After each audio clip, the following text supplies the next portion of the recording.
იანვარ-სექტემბერში ტურიზმიდან შემოსავლებმა 3,6 მილიარდ დოლარს მიაღწია, ზრდა 5,1%-ია.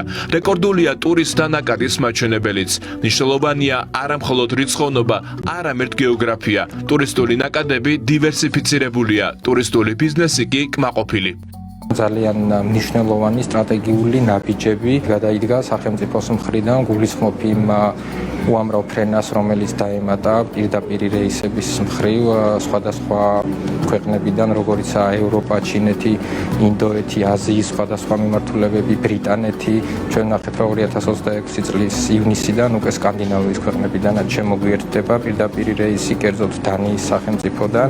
კერძოდ 2025 წელი ჩვენი გადმოსახედიდან რომ შევაფასოთ, თამამად შეიძლება ვთქვათ, რომ მთლიანი წლის ჭრილში ჩვენ დავხურავთ საშუალოდ 80-82% დატვირთულობით, ყოველ წელს ვახერხებთ 10%-იანი ფასის ზრდას, გამომდინარე იქედან, რომ ამ ყველაფერში გვიწყობს თავისუფლად და თამამად ხელს ის მოთხოვნა და ის მზარდი სტაბილური გარემო, რომელიც დღეს ჩვენს ქვეყანაში არსებობს.